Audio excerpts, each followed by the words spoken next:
आज आप लोगों को चंद्रगुप्त द्वितीय विक्रमादित्य के बारे में बताया जाएगा। पहले तो देखें कि चंद्रगुप्त द्वितीय विक्रमादित्य गुप्त वंश का सबसे महान शासक था। इसका शासनकाल 375 ईस्वी से 415 ईस्वी तक था। और चंद्रगुप्त द्वितीय के दो अन्य नाम मिलते हैं, एक देवराज, दूसरा देवगुप्त। और चंद्रगुप्त द्वितीय विक्रमादित्य के नाम से ज़्यादा प्रसिद्ध था। और चंद्रगुप्त द्वितीय के काल में, इनके शासनकाल में 9 विद्वानों की एक विद्वत मंडली निवास करती थी, जिन्हें नवरत्न के नाम से जाना जाता था।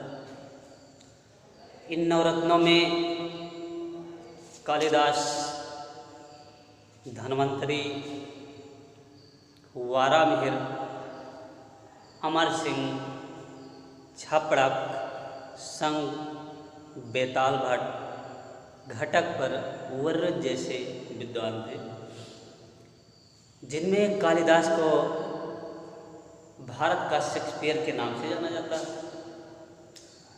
क्योंकि जैसे अंग्रेजी में शेक्सपियर को महारत हासिल थी, उसी प्रकार कालिदास को संस्कृत में महारत हासिल थी। और धन्वंतरी चिकित्सा के क्षेत्र में बहुत महान वैद्य थे। वारामिहिर खगोल शास्त्री थे, खगोलज्ञ थे। अमर सिंह शब्दकोश की रचना किया था।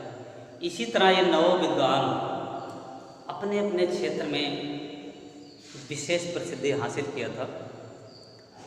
और एक प्रकार कहें कि चंद्रगुप्त द्वितीय विक्रमादित्य का शासनकाल गुप्त काल में स्वर्ण काल के नाम से जाना जाता है, क्योंकि इनके शासन पीरियड में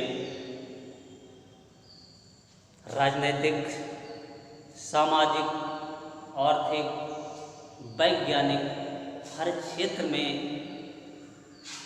उन्नति हुई थी। हर क्षेत्र में उन्नति की वजह से इनका शासन पीरियड स्वर्ण काल के नाम से जाता।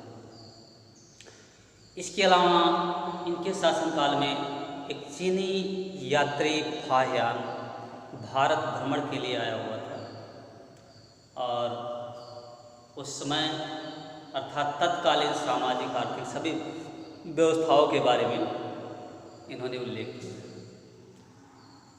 और चंद्रगुप्त द्वितीय के शासनकाल के विजयों के बारे में इनका एक स्तंभ लेख दिल्ली के पास स्थित मेहरौली लौह स्तंभ लेख के नाम से जाना जाता है,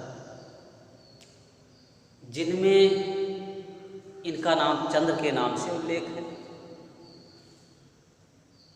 इसमें उल्लेख किया गया है कि चंद्र नामक शासक ने बंग को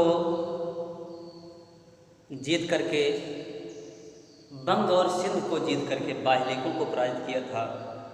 और पश्चिमी भारत में शकों को पराजित करके और वहाँ शकों के उन्मूलन करने के बाद अपना चांदी का सिक्का भी व्यग्र शैली में चलवाया था। तो इस तरह चांदी का सिक्का चलाने वाला चंद्रगुप्त द्वितीय विक्रमादित्य माना जाता है। और अपने शासनकाल में इन्होंने स्वर्ण, रजत, ताम्र सभी मुद्राएं जारी किया था, जिनमें इनके स्वर्ण सिक्कों को दीनार के नाम से जाना जाता है और रजत सिक्कों को रुपयक या रूपक के नाम से जाना जाता है। और इनके स्वर्ण मुद्राओं पर विभिन्न प्रकार के प्रतीक अंकित थे, जैसे धनुषधारी प्रकार, छत्रधारी प्रकार, पर्यंक प्रकार, सिंह निहत्ता इत्यादि प्रकार की आकृतियाँ पाई जाती हैं। और चंद्रगुप्त द्वितीय के समय गुप्त वंश की 2 राजधानियाँ बनाई गई थी। पहले तो मुख्य राजधानी पाटलिपुत्र थी और दूसरी राजधानी उज्जैनी थी, जो आज उज्जैन के नाम से जाना जाता है, मध्य प्रदेश में स्थित है। और इसके जो 9 विद्वान या नवरत्न थे, ये गुप्त वंश की दूसरी राजधानी या चंद्रगुप्त द्वितीय की दूसरी राजधानी उज्जैनी में ही सुशोभित या विराजमान थे। इसके अलावा चंद्रगुप्त द्वितीय का वैवाहिक संबंध से भी कुछ क्वेश्चन बनते हैं। तो चंद्रगुप्त द्वितीय ने पहली बार अपना वैवाहिक संबंध नागों से स्थापित कर दिया था, जिनमें नाग राजकुमारी कुबेर नागा से अपना विवाह किया था, जिससे उनकी एक पुत्री पैदा हुई जिसका नाम प्रभावती गुप्ता था।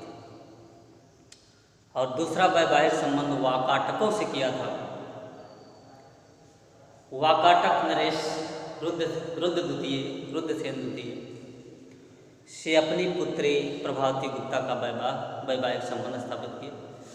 और तीसरा वैवाहिक संबंध कदम्ब नरेश, एक कर्नाटक में स्थित था, यहाँ पर अपने पुत्र कुमारगुप्त का विवाह कदम्ब नरेश की लड़की से किया। तो इस तरह चंद्रगुप्त द्वितीय विक्रमादित्य के 3 वैवाहिक संबंध प्राप्त होते हैं, जिससे इन्होंने अपने साम्राज्य को सुसंगठित एवं